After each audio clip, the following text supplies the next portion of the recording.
everything is possible and nothing is beyond you. This is the story of the rise of an idea that has come to dominate our society. It is the belief that the satisfaction of individual feelings and desires is our highest priority.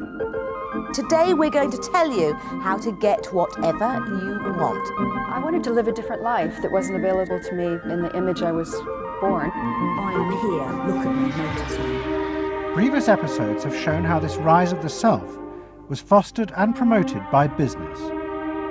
They had used the ideas of Sigmund Freud to develop techniques to read the inner desires of individuals and then fulfill them with products. This final episode is about how that idea took over politics. It tells the story of how politicians on the left, in both America and Britain, turned to these techniques to regain power. They believed that they were creating a new and better form of democracy, one that truly responded to the inner feelings of individuals. But what the politicians didn't realise was that the aim of those who had originally created these techniques had not been to liberate the people, but to develop a new way of controlling them in an age of mass democracy.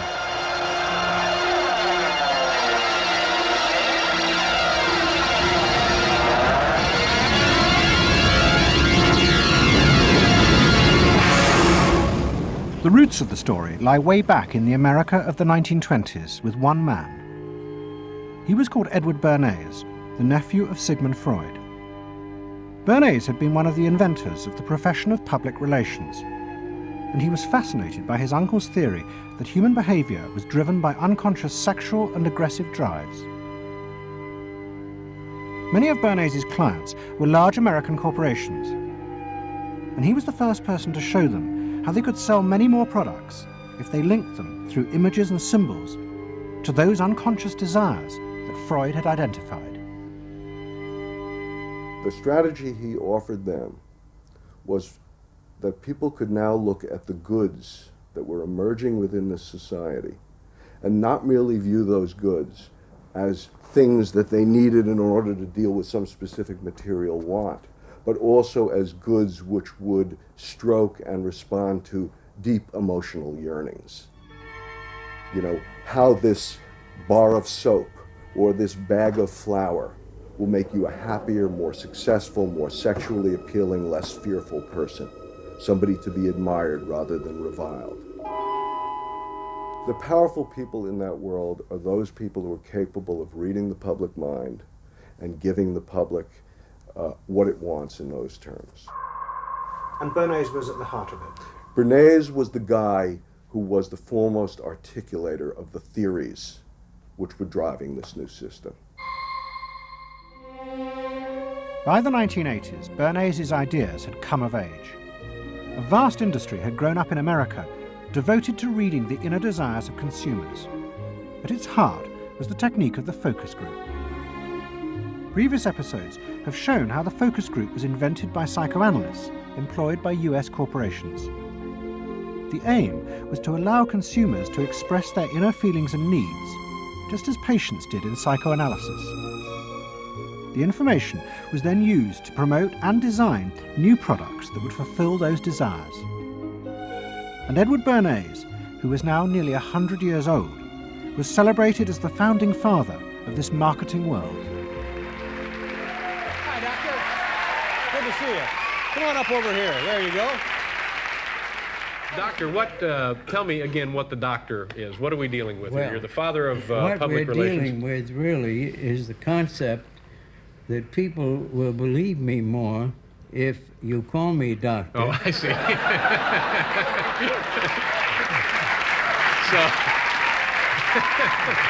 That's a good idea. And Bernays' ideas and techniques were also about to conquer Britain in the 1980s. Unlike America, the ruling elites in Britain had always distrusted the idea of pandering to the masses. It was epitomised by the patrician elite who ran the BBC. Even as late as the 60s, popular programmes were referred to as ground bait. Their real job was to lure the viewers into watching the more serious programmes the elite knew was good for them. and market research reflected this attitude. Individuals were observed and classified by market researchers according to their social class, from A through C2, D and E. Probably they might be C2s. Yes, I think by the way they're carrying their luggage. All yes, no taxi. No taxi, and all stuffed in the bags like that. I think the lady possibly sets her own hair, which is always an indication. The children are nicely dressed. Yes, they are. Probably a skilled worker. A skilled, yes, yes, a skilled worker. I would think say so. Yes, I would say so. With certain apprenticeship or done some qualifying time. We agree then. Yes, we think C2. We think so. Yes. When people were asked their opinion about both products and politics, they were selected by social class and asked only strictly factual questions about what they thought. Leaving your own party sympathies on one side, who do you think will win this forthcoming election? Labour. Labour? And tell me which you prefer. Which party do you think you'll be voting for? This time, Liberals. You'll be voting for the Liberals. And who do you think will be second? Conservative. This one. Okay. The idea that one might ask people what they themselves felt and desired, and then give it to them, was seen as alien to the ruling elites, which would challenge their belief that they knew what was best for the public. There's evidence in other countries, in the United States, for example, where pollsters have been used before elections to interpret the mood of the public, and then you give people more what they want to have and less what they ought to have. But again, this could be alleged to be more democratic. I don't know. It's very dangerous ground, I think, though, when polls are used in that way. But then, in the economic crisis of the mid-70s, British industry was forced to begin to pay attention to the inner feelings of consumers. As the recession deepened, consumer spending fell dramatically, and the advertisers insisted that the only way for companies to survive was to make their advertising more effective. And to do this, they would have to delve into people's underlying psychological motives for purchasing. The advertising industry started to bring in Americans to run focus groups with British housewives. Everyone is a unique person, and even though you're a group of 10 today, we don't want a group opinion, and we want to know your ideas and your thoughts, no matter how crazy it might be. Please let your imagination run wild, because that's how very crazy things like instant coffee got born. Now, can we get somebody, this lady, to be a kitchen sink? And kitchen sink, how do you feel with these things that are being used to clean you up? Well, I've got to feel clean. I've got to be kept clean. So you're I feel that. I should hate it if I was all greasy, so I've got to be easy to clean. Okay, now the housewife, this lady, what would you use to clean your kitchen sink? A scouring powder. Of course, a cloth to apply the things on, and plenty of water. Now, how do you feel as you're doing this chore? Feel satisfied? Well satisfied when I have done it, yes. I'm doing my duty. I feel it's a job well done. The consumers were encouraged to play at being products, from household cleaners to car seat belts. The aim was not to talk rationally, but to act out and reveal their inner emotional relationship to products. Which firmly and unmistakably underlines. And then a politician emerged who also believed that people should be allowed to express themselves. Instead of being controlled by the state, the individual should become the central focus of society. Some socialists seem to believe that people should be numbers in a state computer. We believe they should be individuals. We're all unequal. No one, thank heavens, is quite like anyone else, however much the socialists may pretend otherwise. And we believe that everyone has the right to be unequal, but to us, every human being is equally important. A man's right to work as he will, to spend what he earns, to own property, to have the state as servant and not as master, they are the essence of a free economy, and on that freedom all our other freedoms depend. Mrs. Thatcher's vision was of a society in which the wants and desires of millions of individuals would be satisfied through the free market. This, she believed, would be the engine to regenerate Britain. And with her ascent to power, the advertising and marketing industries flourished.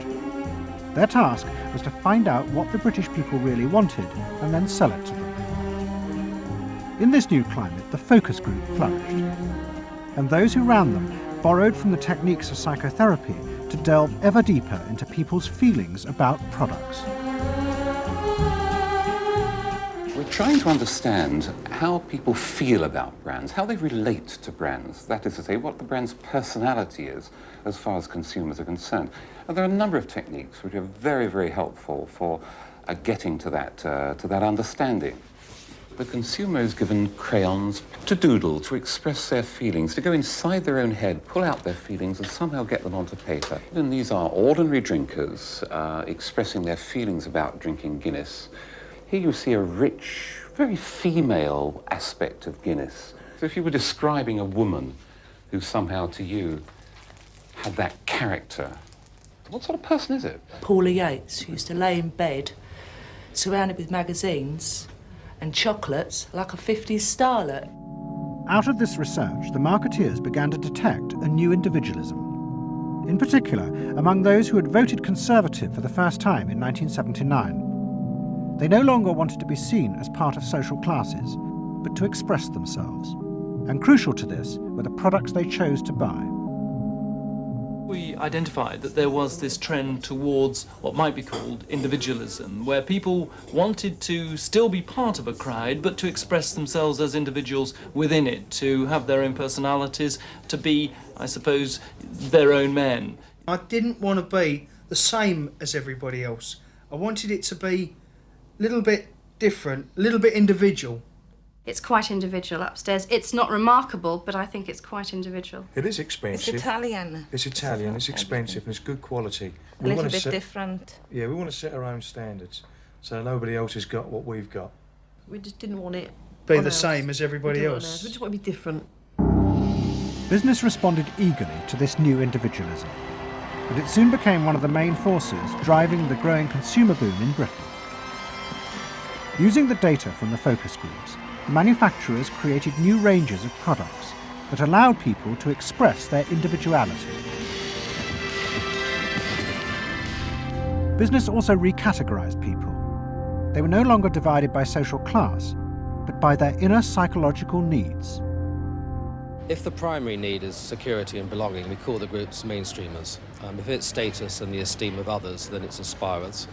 If it's control, it's succeeders, and if it's self-esteem, it's reformers. And this new marketing culture began to take over the institutions previously dominated by a patrician elite, in particular the world of journalism. The assault was led by the profession of public relations. In the past, PR had been seen as seedy and corrupt, but now it became a glamorous business, promoting products and celebrities. And one of the rising stars was another member of the Fڕۆید family, Matthew Fڕۆید, the son of the Liberal MP Clement. What Fڕۆید and other PRs realised was that they could use their celebrities as levers to infiltrate advertising into the editorial content of newspapers. The newspapers were offered exclusive interviews with celebrities, but only if they also agreed to mention products made by Fڕۆid's corporate clients, in terms dictated by the company. What happened with Fڕۆid's was that you effectively got some kind of product placement, or even product, the manufacturers of the product got some degree of control over how their products would appear in print. So if, for example, you did want to write about Caprice's passion for stuffed crust pizza, you would sign a contract which guaranteed that you would mention the firm Pizza Hut in at least twice in certain positions in the introductory paragraph of the article, that you would agree to run the Pizza Hut logo at such and such a size in such and such a place, and of course that you would agree to run the enclosed pictures of Caprice eating her stuffed crust pizza. There was no choice about how you would run this article in the press. You were effectively told how to run the article in the press. By Fڕۆid's? By Fڕۆid's. It's a rise of the corporate culture and the rise of business. To traditional journalists, this infiltration of advertising into the editorial pages was a corruption of their profession. But to Mrs. Thatcher's allies, like Rupert Murdoch, who owned The Sun and The Times, it was part of a democratic revolution against an arrogant elite who had too long ignored the feelings of the masses. They hate to see someone communicating with the masses. They feel that newspapers, the written word is not for the masses. That should be left to television, or perhaps to nobody. I'm very proud of The Sun. And The Sun was not represented tonight in your film. You just took page 3, which everyone seems so fascinated with. What about page 1, page 2, every other page of the paper? It was a typical piece of slanting and elitism by the BBC, who, after all, in order to get viewers for this programme, put on a very sexy episode of Star Trek, just which I was watching out in the room there. Oh, I don't think they put it on to get us viewers. I think we just are lucky to follow They try them. to carry viewers into these show programmes. You know how it's done. By the late 80s, Mrs. Thatcher and her allies in advertising and the media had brought the desires of the individual to the centre of society. As last week's episode showed, it was the same transformation that President Reagan had brought about in America. Both politicians had encouraged business to take over from government the role of fulfilling the needs of the people. In the process, consumers were encouraged to see the satisfaction of their desires as the overriding priority. To Thatcher and Reagan, this was a new and better form of democracy. But to their opponents in the parties of the left, they had summoned up the most selfish and greedy aspects of human nature. Ronald Reagan and Margaret Thatcher both embraced an economic philosophy that says the unit of judgment was not only the individual, but it was the individual's personal satisfaction, the individual's own unique happiness and well-being. It was, in a sense, the triumph of regarding individuals as purely emotional beings who have needs and wants and desires that need to be satisfied and can be satisfied unconsciously. It goes way back to the early part of the 20th century, to Freud, to notions of the unconscious, the assumptions that we are, in terms of our rational minds, we're little corks bobbing around on this great sea of hopes and fears and desires of which we are only dimly aware. And that the role of a marketer, the role of somebody selling something, including a politician, is to appeal to this great swamp of desire, of unconscious desire. The left believed the opposite, that the way to create a better society was not to treat people as emotional, isolated individuals, but to persuade them to realize that they had common interests with others, to help them rise above their individual feelings and fears. Let me assert my firm belief that the only thing we have to fear is fear itself. Nameless, unreasoning, unjustified terror, which paralyzes needed efforts to convert retreat into advance. This idea had flourished in America in the Depression of the 1930s. President Roosevelt, faced with the chaos caused by the Wall Street crash, encouraged Americans to join together in trades unions, to set up consumer groups, and to pay for a welfare system for those trapped in poverty. His aim was to create a collective awareness which would become a powerful weapon against the unfettered power of capitalism, which had caused the crisis. That idea had driven the Democratic Party for 50 years. But now, Roosevelt's inheritors railed vainly against the effects of the self-interest encouraged by President Reagan. There is despair, Mr. President, in the faces that you don't see. Maybe, Mr. President, if you stopped in at a shelter in Chicago and spoke to the homeless there. Maybe, Mr. President, if you asked a woman who had been denied the help she needed to feed her children because you said you needed the money for a tax break for a millionaire or for a missile we couldn't afford to use. The worst thing Ronald Reagan did was to make the denial of compassion respectable. He said, you've worked hard, you've made your money. You shouldn't have to feel guilty about refusing to throw it away on people who choose to be homeless and who choose not to work. That's what he said. He said it with an elegance and a kind of benign aspect that disguised its harshness. You think we can do anything about it? Well, why not? If we can work together now to look after the lives of the people here, I don't see why we couldn't work together afterwards to clear up the mess and help build a better world in which these things can't possibly happen. The qualities we've learned from comradeship and common suffering are not going to be wasted after this war. It's out of experience like ours that the new world will be built. That same idea of marshalling the collective force of the masses to challenge the entrenched power of wealth and business had also led the Labour Party to power in Britain after the war. But in the 80s, Labour, like the Democrats in America, lost election after election as millions who had once voted for them switched their allegiance to the Conservatives. There it is, going blue just about everywhere, sweeping the country. The rural parts of Britain now have gone blue. For they are the party of yesterday, and tomorrow is ours. In the face of this, a growing number within the Labour Party became convinced that if they were ever to regain power, Labour would have to come to terms with the new individualism. One of them was an advertising executive called Philip Gould, who had been a lifelong Labour supporter. Gould believed that Labour's leadership had become corrupted by the same patrician arrogance that dominated all Britain's institutions. They denigrated and disapproved of the new aspirations of working-class voters. Labour stopped listening to these people. And I remember the best example of this was after the election of 1983, which was the election above all, where the people's voices just were not heard. And I had dinner with a leading Labour Party figure who'd been involved in the defeat, heavily involved in the defeat, and his wife said, God, these working class people, they just, we give them education, we give them chances in life. What do? They read the Sun and they just don't vote for us. And there was such a gap between these people just trying to make lives for themselves, better lives for themselves, and the kind of elitism of the Labour Party that was just such a chasm that had to be filled. Gould became part of a small group of modernisers centred around Peter Mandelson.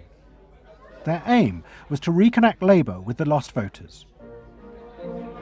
To do this, Gould turned to the technique he knew well from his work in advertising, the focus group. Gould commissioned focus groups in suburban areas across the country with small groups of voters who had switched to Mrs. Thatcher. People were encouraged not to talk rationally about policies, but to express their underlying feelings. And what Gould discovered was a fundamental shift in people's relationship to politics.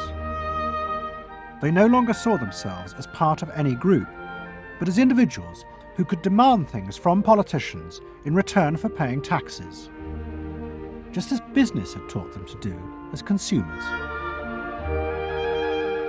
And I found that the people had become consumers. People now wanted to have, politics and life on their own terms. I mean, not just in politics, but in all aspects of life too. People see themselves as they are, as autonomous, powerful individuals who are entitled to be respected, who are entitled to have the best, not just in, going to Tesco's or wherever, but the best in terms of health and in education too.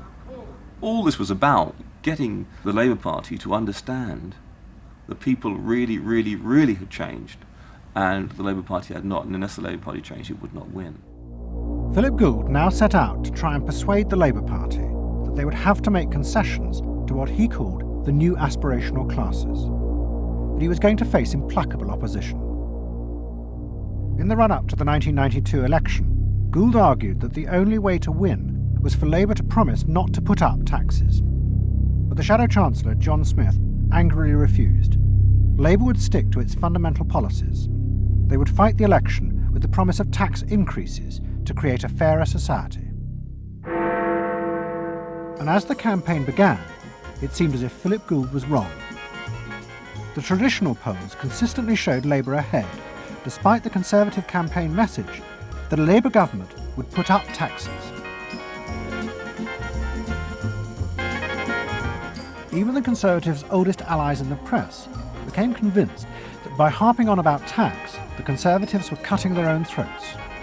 So the worry about the Tories must be that they're not at the moment conveying a sense of grip and being in control. And unless they can do better than that, I think they're going to lose. The other thing is that they still say that they are going to go on and on with this one single message of tax. And I think, part of the difficulty this morning was that you had a whole lot of people who've been going to the same press conference for 7 days, had virtually the same message thrust at them, and are kind of getting bored and restless and hitting back on it. I think the media sense a big story coming in the Tories being defeated. And the Labour Party too was convinced it would win and finally return to power. It's now time to meet the men and women who will form the next government. Labour Chancellor of the Exchequer, John Smith. And now, it is time for the next Prime Minister, Neil Kinnock. Those running Labour's campaign believed that by modern presentation, they would attract back the voters, yet keep the old policies. But Philip Gould was convinced that Labour were going to lose. Through his focus groups, he knew that the very people who were telling the traditional pollsters they would vote Labour were in reality preparing to vote Conservative out of self-interest. But they were too embarrassed to admit it. And John Major also knew this, because his focus groups were telling him the same thing. What do you make of the poll which puts Labour 5 points ahead? Sir, just one to the Daily Mail, sir. Feel out in the streets that matters. What are you guys it's feeling good on the streets, is it? It is feeling good on the streets, yes. Has been feeling surprisingly good on the streets for some time. Quite surprisingly, quite out of line with opinion polls. Don't ask me to explain it, but it feels all right. Sir, anyway, go on. No, lads, you must sit down. We're waiting to go. John Major's victory in 1992 was a disaster for the Labour Party. The small group of reformers centred around Peter Mandelson and Philip Gould were convinced that the only way for the party to survive was to change its basic policies. But their ideas were rejected by John Smith, who had now become leader. Philip Gould left Britain to go to work for the campaign to elect Bill Clinton president in America. The 1992 election, during it and afterwards, people felt under great strain and really did feel demoralised and dejected. And then to go from this to the Clinton campaign, it was an extraordinary experience, because here suddenly I found articulated many of the ideas that I'd had but not fully myself been able to encapsulate or to articulate. If you want a president who will restore the middle class, reclaim the future for the middle class, and restore the American dream, vote for Bill Clinton in New Hampshire and send a signal to the country that we are coming together. What Gould discovered was that, like the Labour Party, the Democrats had also been doing focus groups with swing voters. The difference was that Bill Clinton had decided to tailor his policies to fit with these voters' desires. Above all, with their ferocious belief that they should only pay tax for things that benefited them, not for the welfare of others. I have no idea what percentage of my tax dollars go to welfare, but even if it's a minuscule percentage, even if it's 0.25%, it's still too much for the people that are receiving these benefits that are basically non-productive. The Clinton team decided that to win, they had to promise tax cuts for these suburban voters. And they also used the focus groups throughout the campaign to check every appearance, speech and policy with them for their approval. What Clinton called the forgotten middle class became central figures in a new type of reactive politics. Candidates for the presidency in the United States had been prepackaged and designed for many, many years. What was new was an attempt to use very sophisticated or pseudo-sophisticated techniques to plumb the public psychology, to find out precisely what the desires of the individuals were, and then to come up with a candidate and a platform and images and words that exactly responded to those deep desires. This was packaging at a new level. This was polling at an extreme. I'm not going to raise taxes on the middle class. And the middle class needs a break. Government is in the way. It's taking more of your money and giving you less in return. In the name of the hard-working Americans who make up our forgotten middle class, I proudly accept your nomination for President of the United States. Stay focused. Talk about things that matter to people. You know? It's the economy, stupid. Okay? But Clinton's campaign team, led by James Carville and George Stephanopoulos, did not believe that they were capitulating to the selfish desires of the middle classes. Tax cuts were the price they had to pay to regain power. But once in power, they would still fulfill traditional democratic policies and help the poor who had been neglected under Reagan, above all with the reform of healthcare. They would pay for the tax cuts by cutting defence spending and increasing taxes on the very rich. In this way, they believed they were forging a coalition of the new and the old voters, both of whom could be satisfied.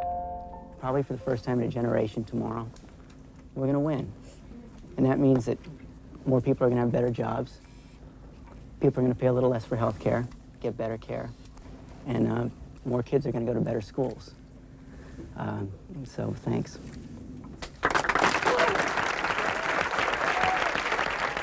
But the Democrats' optimism was to be short-lived. In November 1992, Clinton was triumphantly elected president. But within weeks, his administration discovered that the budget deficit was far greater than they had anticipated. At a meeting in the White House in January 1993, the head of the Federal Reserve told them that the deficit was nearly $300 billion. There was no way they could borrow any more without panicking the markets and causing a crisis. The only way to pay for the proposed tax cuts would be to cut government spending, not just on defence, but on welfare. Clinton was faced with a choice between the old politics and the new, and he chose the old. The tax cuts were dropped, and he tried to inspire the country with the old democratic ideal of government spending to help the poor and disadvantaged.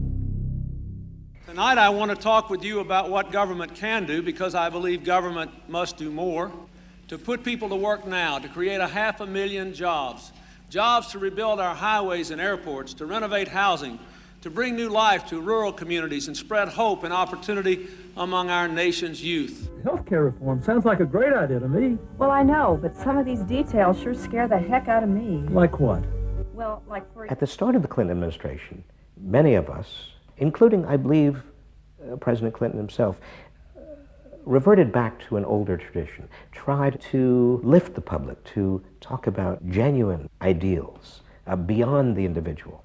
And that reform agenda being not only universal health care and child care and dealing with the widening inequalities in our society and homelessness, many things that many citizens, just particularly middle-income citizens, didn't want to deal with.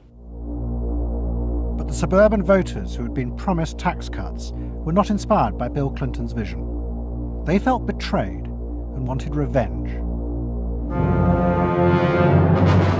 Their opportunity came in 1994 with the congressional elections. The Republicans, led by Newt Gingrich, promised huge tax cuts and to dismantle the welfare system. The voters who had defected to Clinton switched sides yet again, and the Republicans won both houses of Congress in a landslide. Well, I think it's a tremendous vote in favor of smaller government, lower taxes, and in a sense, a renewal of the Thatcher-Reagan tradition. And I think in that sense, it's pretty decisive. It means that the welfare state is going to be less hospitable for people who are not willing to take responsibility for their own situation. No question about it. I think today is the beginning of the end of the welfare state. For Clinton, it was a disaster. Faced with a hostile Congress, there was no way for him to get his reforms through. His personal popularity plummeted, and it seemed certain he would not be re-elected in 2 years' time. In desperation, and without telling his cabinet, Clinton turned for help to one of America's most ruthless political strategists, Dick Morris. What did he want you to do? Save his butt. Clinton was in serious trouble. He had lost the '94 election. He had lost control of Congress, and he hired me to come back and help save him. So he was basically asking me to perform roughly the same role as a life preserver would if you're drowning. What Morris told Clinton was that to win re-election, he would have to transform the very nature of politics. The crucial swing voters in the suburbs now thought and behaved like consumers. The only way to win them back was to forget all ideology and instead turn politics into a form of consumer business. Clinton must try to identify their personal desires and whims and then promise to fulfill them. If he followed those consumer rules, they would follow him. I said that I felt the most important thing for him to do was to bring to the political system the same consumer rules philosophy that the business community has. Because I think politics needs to be as responsive to the whims and the desires of the marketplace as business is. And it needs to be as sensitive to the bottom line, profits or votes, as a business is. I think that all of this involves really a changed view of the voters, so that instead of treating them as targets, you treat them as owners. Instead of treating them as something that you can manipulate, you treat them as something you need to learn from. And instead of feeling that you can stay in one place and you can manipulate the voters, you need to learn what they want and move yourself to accommodate it. To get inside the minds of the swing voters, Morris brought lifestyle marketing into politics for the first time. He went to one of America's most prominent market research firms called Penn & Shern and commissioned what they called a neuropersonality poll. It was a massive survey of hundreds of thousands of voters, but the only political questions it asked were to find out whether someone was a swing voter or not.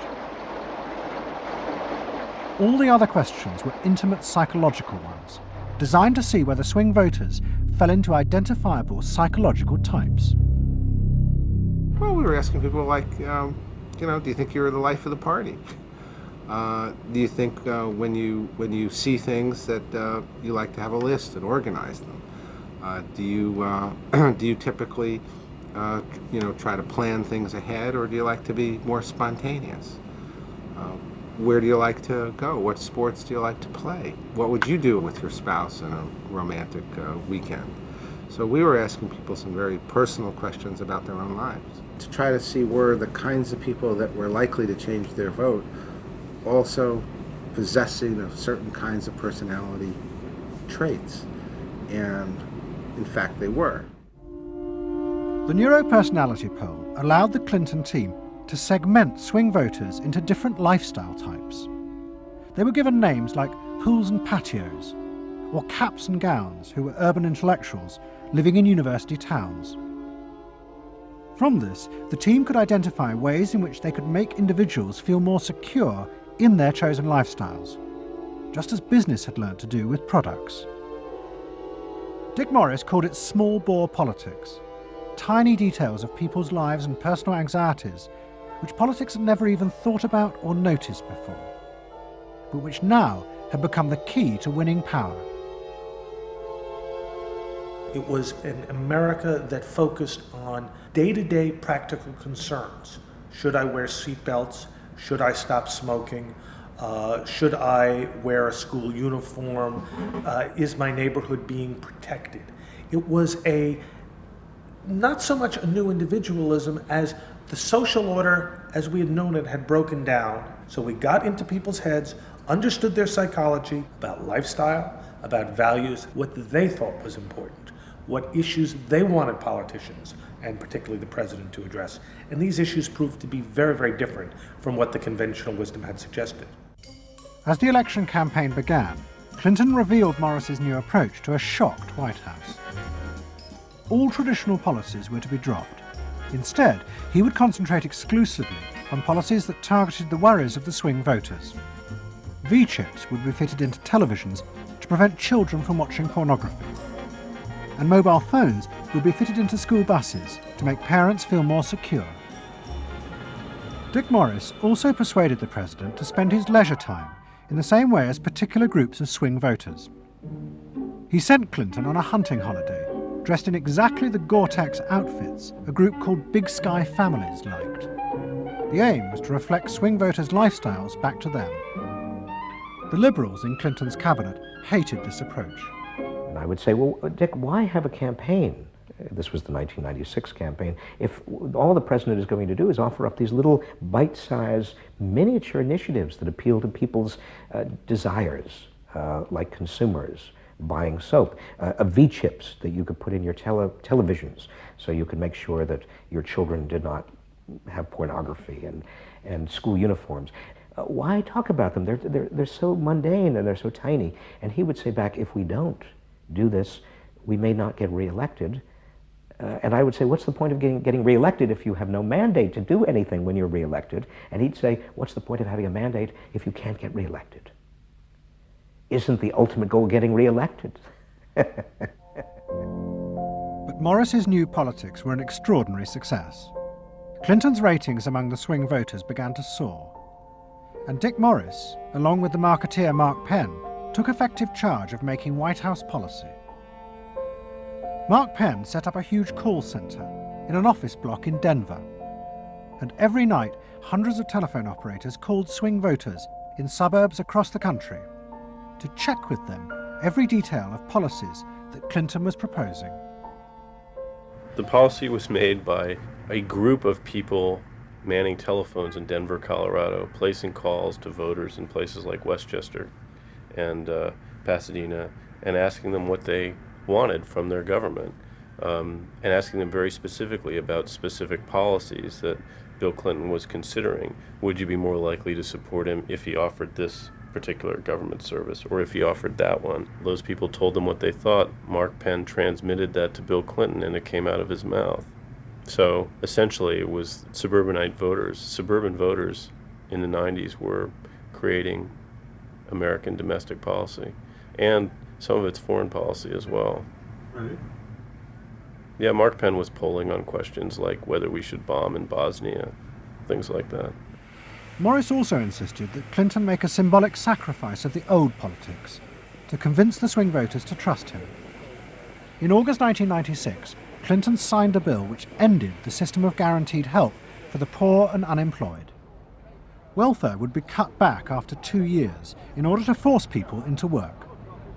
The new system was called welfare to work, and would, he said, be a hand up, not a handout.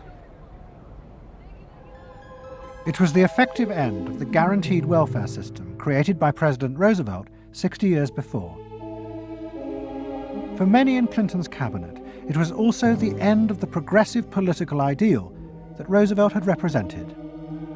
The belief that one used a position of leadership to persuade the voters to think and behave as social beings, not as self-interested individuals. Dick Morris and the pollsters had won. And by that I mean that the people who ultimately got to the president, shaped the president's mind, were those who viewed the voters as just a collection of individual desires that had to be catered to and pandered to. It suggests that democracy is nothing more, and should be nothing more, than pandering to these unthought about, very primitive desires. Primitive in the sense that they are not even necessarily conscious, just what people want in terms of satisfying themselves. And the same triumph of the politics of the self was about to happen in Britain too. In 1994, Tony Blair had become the leader of the Labour Party, and the reforming group centred around Peter Mandelson became all-powerful. Almost every night, Philip Gould ran focus groups with swing voters in the suburbs. But this time, he was listened to, and the desires and the fears of the new aspirational classes became the central force shaping Labour Party policies. In that period, I was talking to people who used to vote Conservative and were considering voting Labour, and they understood that they are financially pressed and that there are limits to the extent to which taxation can be improved. They think that crime is an issue that matters to them and should be respected. They You know, they want welfare to go to people who deserve welfare, not to people who do not. This was seen of by many in the Labour Party as selfish. I never saw that it was selfish. I believe that a dad or a mum doing their best for their family isn't selfish. They're just doing their best for their family, and that's what people do. A crackdown on those who make life hell in their local neighbourhoods through noise or disturbance. Law and order is a Labour issue today. Philosophy of campaigning is, let's concentrate on swing voters, let's focus group them to find out what they want and what will appeal to them, and let's just relentlessly push those themes in the election. Something is happening to you. After promising to put money in your pocket, the Conservatives are quietly taking it away. Philip Gould was crucial because he gave the raw material, if you like, for these politicians to do this kind of politics. In that when he came up with stuff, they'd follow it, you know, pretty much without exception. Blair himself would pore over these sort of 12-page memos and say, well, this is what we must do. We want people to earn more, to consume the good things of life. We want people to pay lower taxes. Gordon Brown says the Labour government would hold the main tax rates unchanged. The Labour government will not increase the basic rate of tax. I want to make it clear that I will not increase tax. In fact, the Labour Party does stand for Middle England. Those that aspire to do better, to get on in life, and be ambitious for themselves and their families will do better with Labour. Groups of 8 people drinking wine and nibbling, you know, Cheerios, what they thought determined effectively everything that the Labour Party did. And although those running the campaign liked to portray the new approach as their invention, it was in fact copied from the Americans, even down to the phrases that the American marketeers had tested on their swing voters. Peter Mandelson and his team were in the United States watching what we did and copied almost verbatim our approach in their 1997 campaign. The benefit system should be about giving people a hand up, not just a handout. Mandelson's not a fool if he's anything. He saw something that worked, so why not do it? And I can remember reading their manifesto and saying to myself, they just took it lock, stock, and barrel. You know, on one hand, you're proud, and on another hand, you're bitch.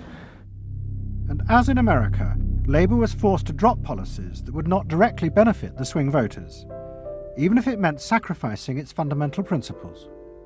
The commitment to public control of industry, which was enshrined as Clause 4 of the party constitution, was dropped. The aim of Clause 4 had been to use the collective power of the people to challenge the unfettered greed of business. But now, Tony Blair was faced with crucial voters who no longer saw themselves as exploited by the free market. They saw themselves as individual consumers who were fulfilled and given identity by what business delivered them. The new Clause 4 promised not to control the free market, but to let it flourish. Business is more powerful than government. It is quicker, it is more creative. Business is the lifeblood of the country. From this come all the benefits that society needs. Employment, investment. I think, frankly, there is only one party getting business right, and that's New Labour. What New Labour did, it suits people who exert power in society not through the political system, or not through the democratic political system. So it suits big business, and it suits entrenched interest, and it suits the status quo.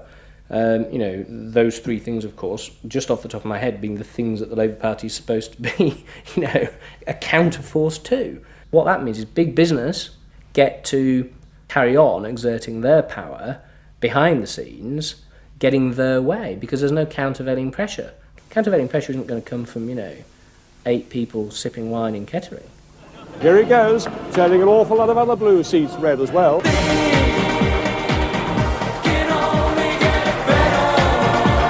Very happy, very relieved, and very exhilarated. But those who masterminded Labour's victory in 1997 saw it as a triumphant vindication of a new form of democracy.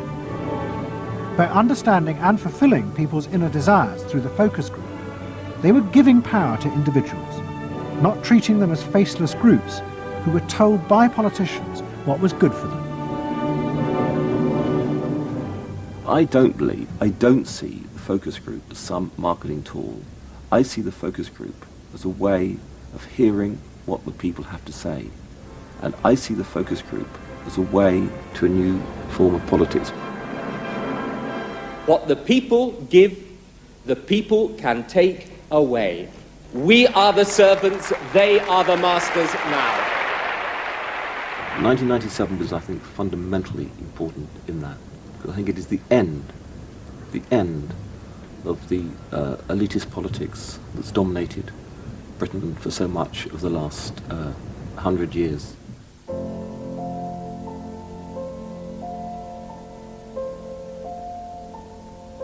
In 1939, Edward Bernays, Sigmund Freud's nephew, created a vision of a future world in which the consumer was king. It was at the World's Fair in New York, and Bernays called it Democracy. It was one of the earliest and most dramatic portrayals of a consumerist democracy, a society in which the needs and desires of individuals were read and fulfilled by business and the free market. The World's Fair created a spectacle in which all of these concerns were met, and they were met by Westinghouse and General Motors and the American Cash Register Company, and company after company presented itself as this sort of centerpiece of a society in which human desire and human want and human anxiety would all be responded to and would all be met purely through the free enterprise system. There was this sort of notion that the free market was something that was not guided by ideologies or by political power. It was something that simply was guided by the people's will. This was the model of democracy that both New Labour and the American Democrats had bought into in order to regain power. They had used techniques developed by business to read the desires of consumers, and they had accepted Bernays' claim that this was a better form of democracy. But in reality, the World's Fair had been an elaborate piece of propaganda designed by Bernays for his clients, the giant American corporations. Privately, Bernays did not believe that true democracy could ever work. He had been profoundly influenced in this by his uncle's theories of human nature. Freud believed that individuals were not driven by rational thought, but by primitive, unconscious desires and feelings. And Bernays believed that this meant it was too dangerous to let the masses ever have control over their own lives. And consumerism was a way of giving people the illusion of control, while allowing a responsible elite to continue managing society.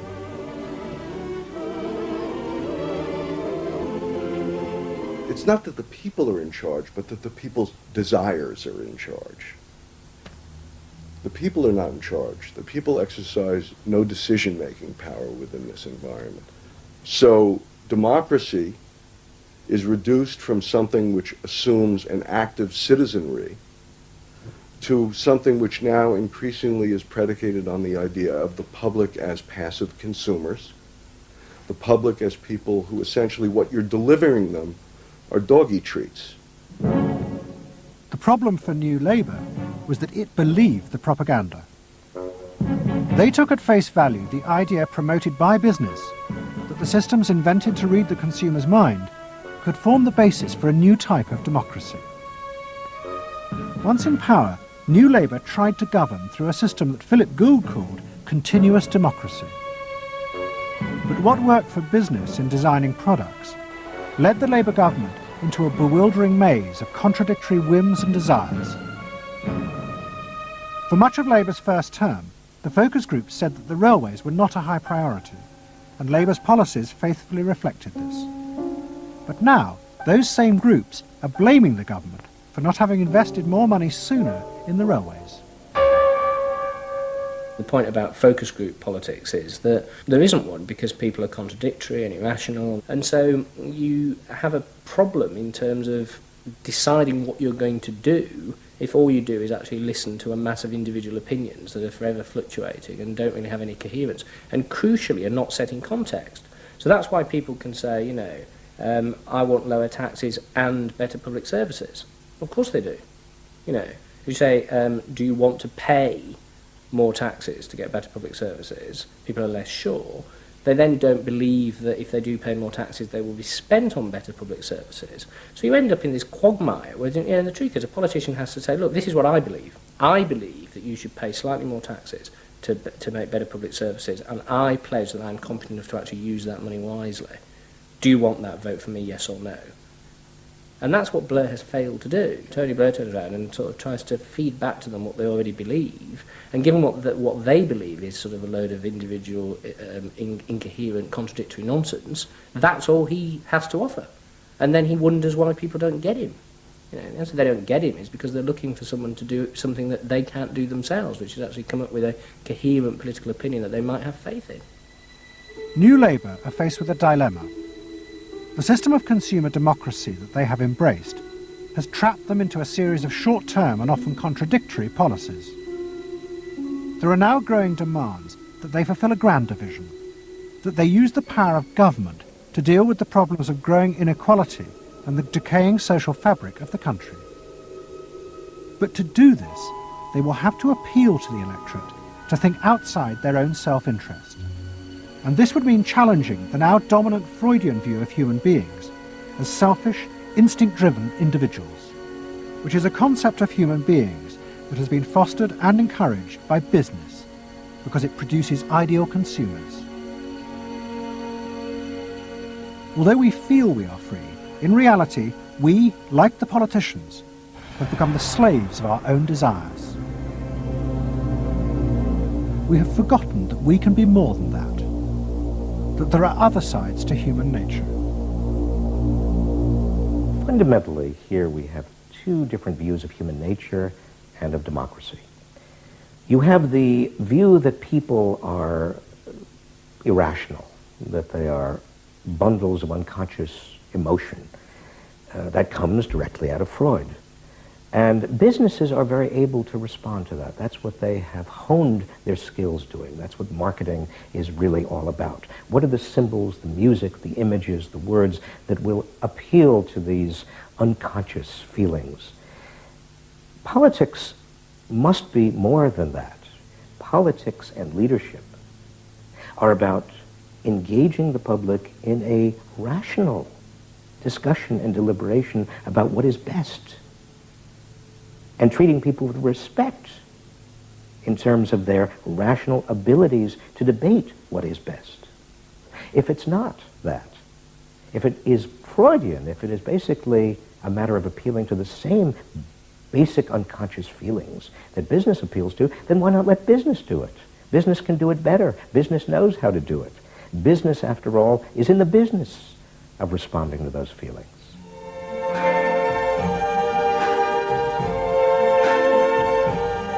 I see trees of green, red roses too. I see them bloom for me and you. And I think to myself, what a wonderful world. I think to myself, what a wonderful